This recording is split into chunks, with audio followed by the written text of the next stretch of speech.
extraordinary way. And, you know, congratulations on your getting this award, and I thought that your picture was, I really liked it very much.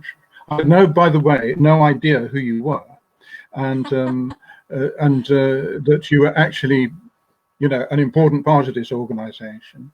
But I liked the picture very much. It's of Norwich Market, isn't it? It's Cambridge Market, Richard. It's Norwich Market. Cambridge oh, it's Cambridge Market, is yes. it? Yes. Yes.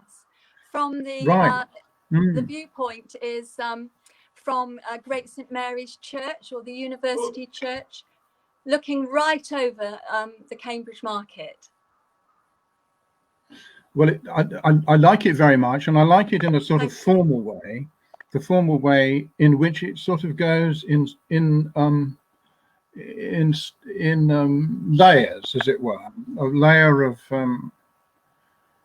the layer of the houses, quite simply drawn, and then below that the layer of the striped awnings of the marketplace.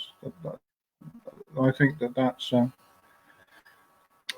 that works very well, doesn't it? And your use of pattern is very good. So I like that. And tell me, do you live in Cambridge?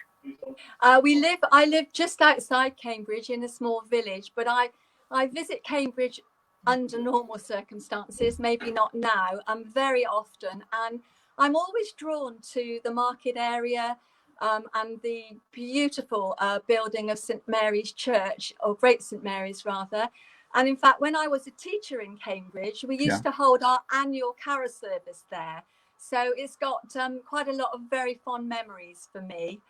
But thank you so much. Well, lovely to meet you, Richard, and thank you so much for choosing me. I have to say it was a great surprise, and I felt very privileged to have won your award, and the fact that you judged it as well personally. And I love the way you describe my painting, because actually when I decided during lockdown to paint it, it was in my box of would like to paint, but these paintings need quite a long time to do. And so lockdown gave me the ideal opportunity to have a go. And I very much. So did you paint? Sorry. Carry on. Well, you very much admired. I just very much in my mind had exactly what you described. Horizontal layers moving across with sharp triangles of shadow, and then every now and again a figure would pop up, or a turret, or some aspect of the church, and I just really in my mind had that view as an abstract rather than as a painting of Cambridge. And I started, as you described, at the top with the blocks of windows and buildings and Marks and Spencer's and the other shops there, and then gradually moved my way forward, trying to think carefully about perspective as I was coming towards where I was stood, if you like. And then, of course, the church rooftop just jutting out. And anyway, I was very relieved when I finished it.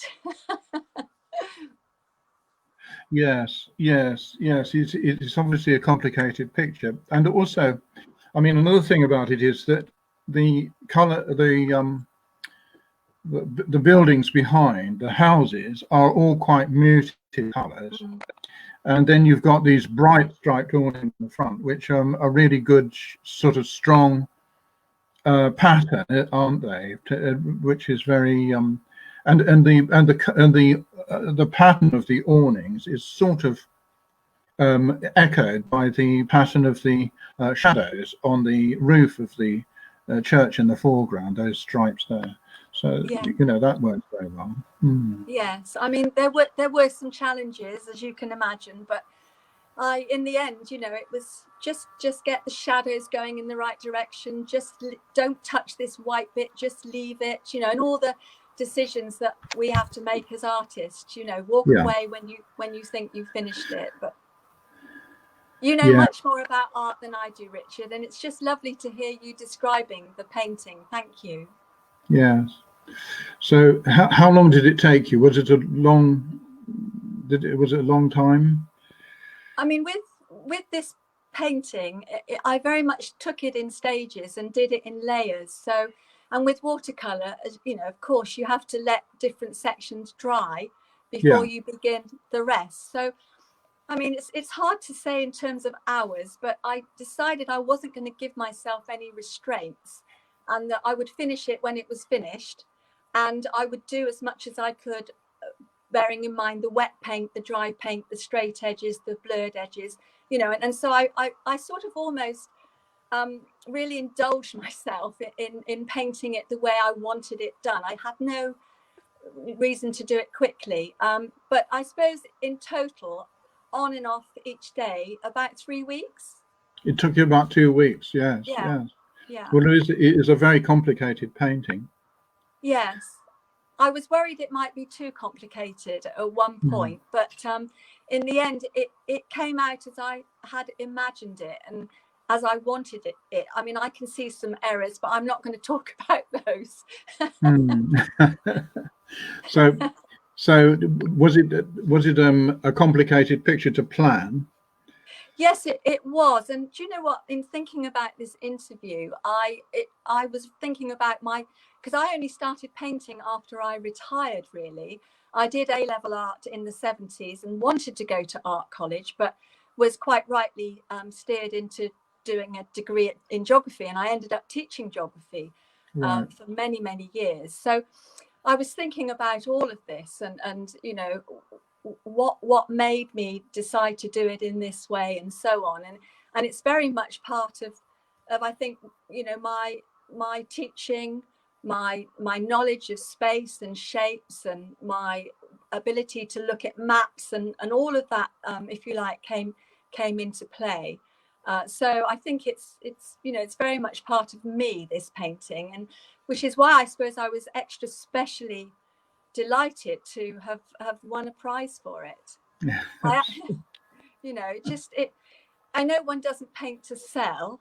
You know, I mean, obviously some people have to, but in terms of not painting until I retired, it was much more about a love of it. And I have to say, my first tutor, Gilly Marklew, who is quite a you know, famous watercolorist herself, she taught me to plan first, do your thumbnails, do your tonal sketches, really think about what you want the end product to do. And I get teased for it, actually, because you know, when I'm in a class and I've got all these little plans going on, you know, I do get teased for being like a teacher or being a bit anaraki. But it's something I was taught, you know, when I retired, and I just do it. So yes, I did plan it quite carefully, but I try not to stick rigidly to that plan. I do go a bit off piste every now and again. Yes.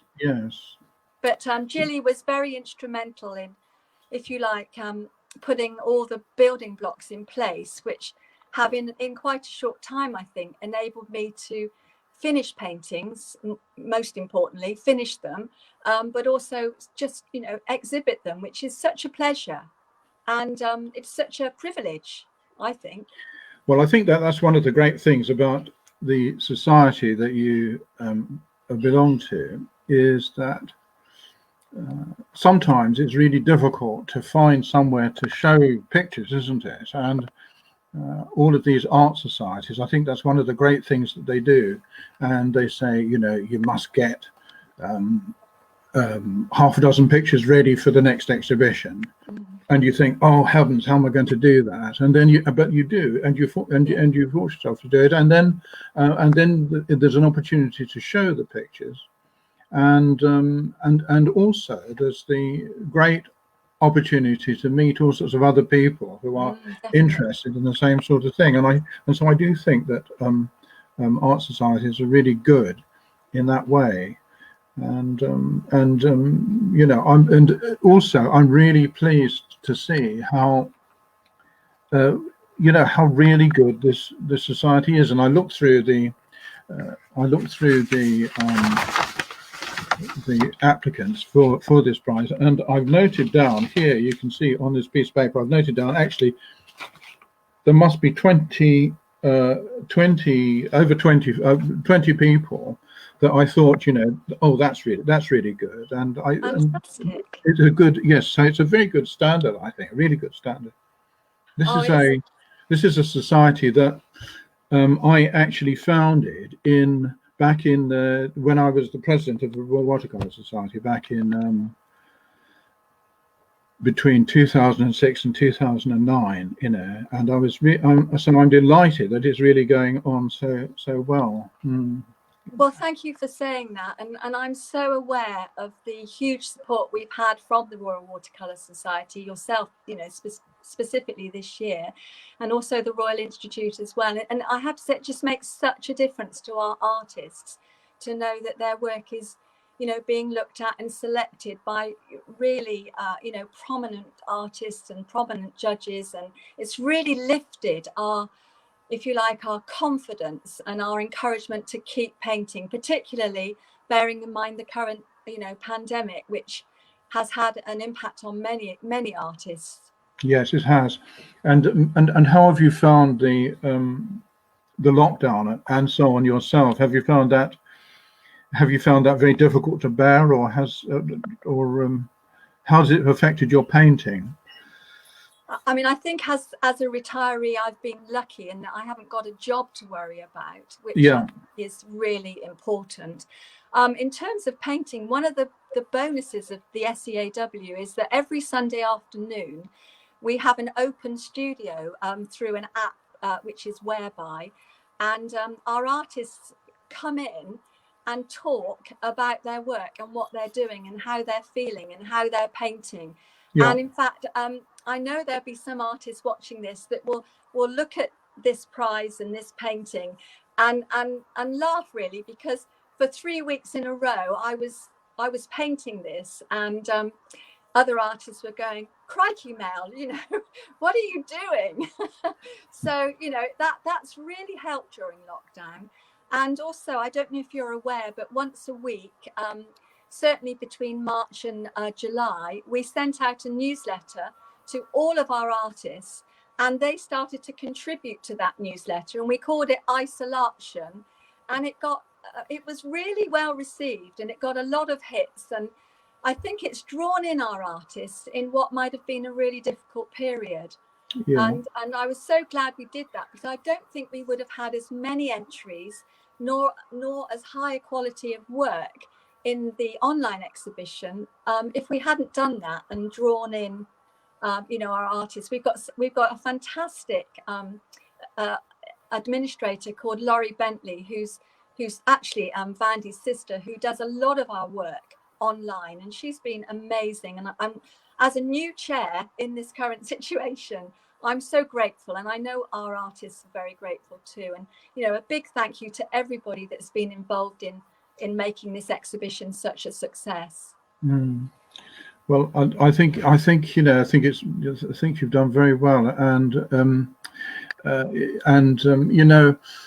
of course, this time it's very, very difficult for, especially for performing artists, and for imagine being a ballet dancer or some musician or something like that, and I mean it must be heartbreaking to not be able to do that sort of thing. But as a visual artist, you can actually be, being a painter, it's quite a sort of lonely thing. It's quite a sort of secluded kind of way of life anyhow. So perhaps artists are better equipped, to cope with such difficult times than other people, and certainly they're certainly more fortunate than performing artists, for instance. Although it is, of course, very difficult to show your work at this time in physical galleries, because most of them are closed down. So this online exhibition has been a very good thing, a very good solution, really, to that as well. I mean, obviously, Richard, I'm conscious you are, a beautiful, brilliant artist yourself. How have you found the last 6 to 8 months? How have I found it to making money? Well, painting. Well, painting has been it's been actually not a bad time for painting for me. You know, I found that I've been able to paint pictures, but then, you know, you just paint them and you sort of stack them all up, and then you think, after a while, you begin to think, you know, where's this all going? And another thing is that of course, painting does depend on observation of life, and during this time it has been actually quite difficult to do that, and so I've fallen back a lot on my old sketchbooks and been re-looking at lots of things in my sketchbooks and inventing new things from that, new works from that.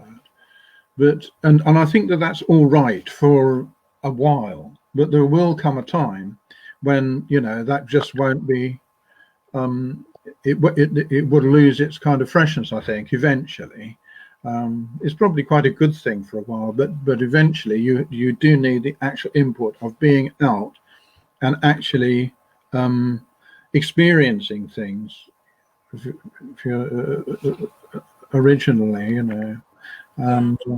And so I think that it's and of course for sales of pictures I found it's been abysmal, so that's the other side of it. I mean, in terms of online shows versus physical exhibitions, I know a lot of our artists, you know, were worried about online, thinking that maybe you would, you know, you're not going to get the footfall, you're not going to get necessarily people talking to each other. But it's been interesting that we've had sales from Spain or to Spain, and also that we've sold in other areas around the UK and not just, you know, our normal East Anglia region. So in a way, you know, if you can get the exhibition right, I guess, and at the right time, and, you know, with the right sort of work, you know, it does open up opportunities, but I think it will take time to really get into people's psyche.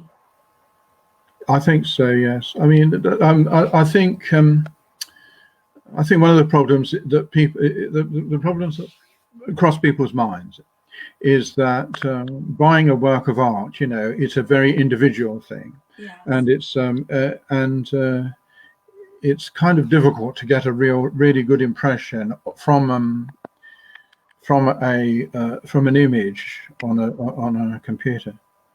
And you know, art it's not a commodity in the same way as like a print is, for instance, a reproduction. So it's a different thing with a reproduction. I think that what you see is what is pretty well what you get at the end of the transaction. But with a painting, it's a much more personal kind of thing, and I think that's one of the things which makes it more difficult to buy and sell pictures online, I think. Yes, yeah, no, I think that's well, it's useful for me, you know, as chair, and useful for the society to know what some of the constraints may be. I think one of the things I noticed about this exhibition was that there were a few paintings in the exhibition that were from people's imagination. And whether I hadn't noticed that before, but I thought it was lovely the way that in the descriptions of some of our artists' work, they described how this painting was from images in their mind that they felt during lockdown, you know, the emotions, the sensitivities. And I thought, I just thought that was wonderful, really, because you could just feel the atmosphere of the painting from looking at it, from those images. So when you put your pictures into this show, I noticed that you had several other paintings, and there was one of, I remember, of the North Norfolk beach, wasn't there? Yes. A stone on the beach, and that brought back memories to me of living in Norfolk when I used to live in Norfolk for probably, I don't know, probably about 15 years, something like that. And there was a stone on the beach. Let's see, where was it? Large pebble. Yes. On a beach. Yeah. I mean, that pebble I came across it in August in Cromer, on Cromer Beach. Oh, it's on And that Cromer Beach. pebble had Yeah. a, you know, as you know, had a hole in it, and I just lay down on the sand and just sketched it. I mean, Yeah. it looks huge in the painting, but I suppose it was about you know, a foot by a foot in size. But of course, the way I wanted it painted, it made it look like a sculpture, in fact. Yes. Yes. Yes. Yeah. But not, and Norfolk's beautiful to be in terms of its skies and its landscapes and the colours, and you know, I do know it well, and I do love it. Yes. We used to love to go to Hokum Beach, which Yeah. is that great wide, hugely wide beach with a line of Corsican pines on the sand, the sand dunes behind the beach. Yes, it's That was beautiful. lovely beach. We have had for the last 2 years in February an exhibition at Wells Next the Sea. Oh, have you? Yes. In the Maltings galleries, and Oh, yes. clearly we're hoping to be able to have a physical exhibition in February there again. Yes. And hope, you know, we hope that that will be possible. But a lot of our artists come from Norfolk, and that exhibition draws in, you know, great interest, not only from artists but from local people. And it was last year one of our most successful shows, and a lot of the paintings there are Norfolk scenes, not all of them. But there's such a variety, isn't there? The Broads, the beaches, the people, the industry, the fishing, you know, it's just such a variety there. Yes, it is. When I first went to live in Norfolk, I thought it felt as if it was a place which was really very real, you know, and all the people there that I came across, they all were local people, if you know what I mean. There were very few incomers like me. And then so I lived there for, as I say, for must have been a dozen years, and then gradually these families in this village where I was living, the families, some of them have been there for 300 years, you know, but they started to disappear. Yes. And and by the time that I left Norfolk, I guess that most of the people must have been actually people who'd moved into the area, and so the character of it began to change a little bit, but you know, it's still very, and you know, the great wonderful thing about Norfolk, and actually the whole of East Anglia, is the tremendous kind of architectural wealth there is there. You know, there's wonderful churches, especially in Norfolk, huge number of churches,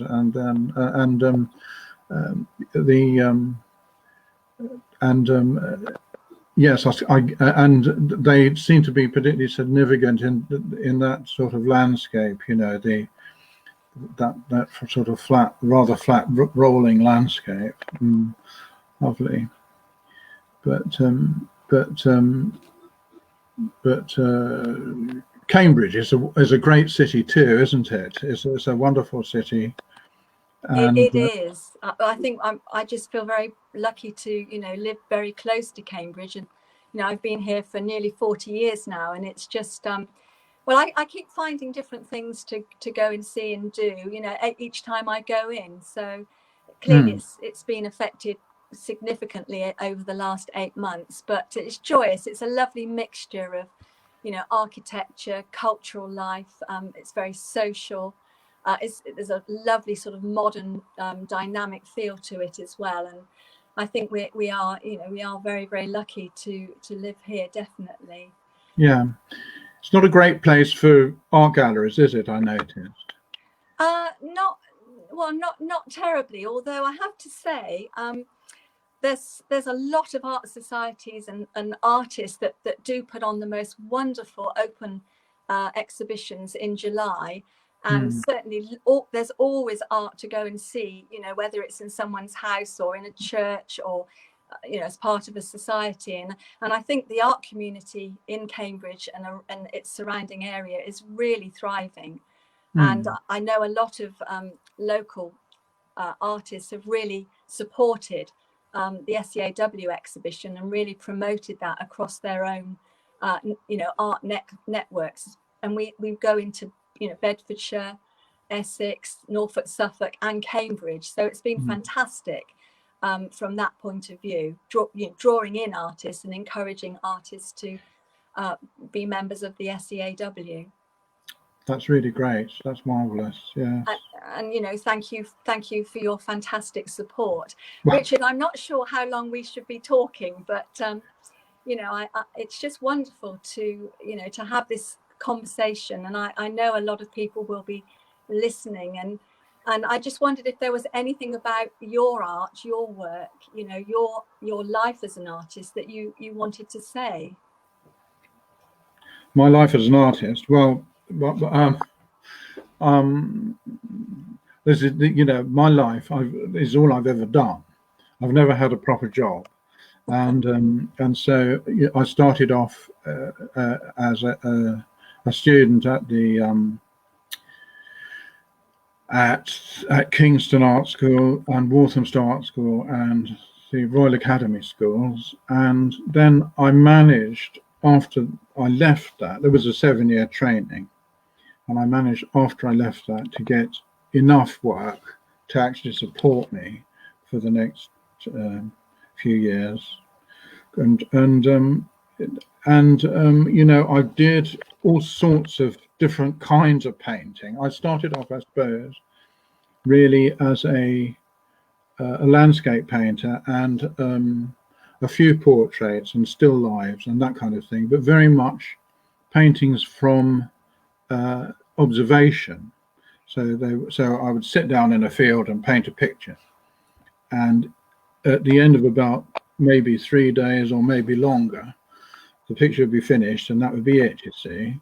And that was one kind of painting. But I've always had at the back of my mind a kind of idea that I'd like to actually invent things, invent things, and so at the same time as doing all these objective paintings, that is, paintings from things, directly from things, I was trying to do paintings which are based on subject matter, and making paintings like that, and I call them objective and subjective paintings. And gradually, as time went on, the subjective paintings, which are paintings from imagination and from memory and built up from things, have sort of taken over from, and now that's almost all the painting that I do is almost completely invented compositions, and mostly figurative compositions. That means actually figures, actually people doing things. Yes. And really that's been my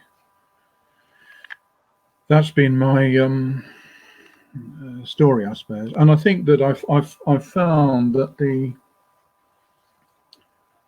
that my way of doing things, it's kind of developed into what people would call a style. They say, oh, that's recognizably yours, and it's not something which I've aimed for. It's just something that's come about, and that has been much more so in the invented pictures rather than in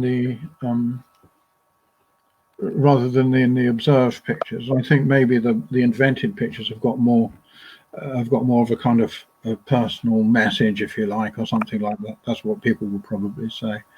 And so really that's really been my story. Well, that's lovely to hear, and I know a lot of our artists will be very grateful that you've shared that story, that journey of your art. And I know, as a relatively new painter, there's a lot of discussion around about, whether a painter or a local artist has a style.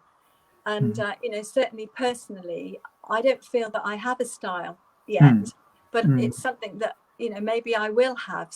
But I know other artists, you can always recognize their style. And I don't know what it is about style that seems to be very important for artists. Artists are striving to develop a style, a unique place, aren't they, in their sort of art world? Well, I think a style is something that comes about a little bit like culture. Culture is something which rises naturally out of a group of people, and at least it should do, and so and style is something which comes about, is, in my opinion, in a kind of accidental way, a natural way, and it just arises, and there it is. And you know, and it's not something that you should consciously pursue. I think it's something that you should just let it grow like a culture on a petri dish, and it'll come about. Yeah, well, that's very reassuring. Oh, Richard, it's lovely talking to you, and I don't know if you realise, but we've been talking for 30 minutes, and I think so we have. Look at that. And I think it's probably, you know, time for me to, you know, thank you for everything you've done, not just obviously my prize, which is very special to me, thank you, but everything you've done for our society, for creating it in the first place, for supporting it, for being here tonight. And you know, you are very special to us, and you know, we are very grateful, and I hope that this relationship with you and the RWS and obviously the RI as well will continue you know, for a long time. So many thanks. Well, thank you very much, Mel. And you know, I live a very long way away from you now. I live in Cornwall. Oh, lovely. But you know, people from East Anglia ought to come. People from your society ought to come down here and visit me here. And you know, the landscape is dramatically different. It's extremely wild and very temperamental landscape, as opposed to the rather sort of calmer landscape of East Anglia. It's been lovely to meet you, and yes, very many congratulations on your thing, and good luck with your chairmanship of the society, which I think that which is absolutely seems to be thriving. Thank you very much indeed, Richard, Right, and take care and all the best. Thank you. Thank you. Bye bye. Bye bye.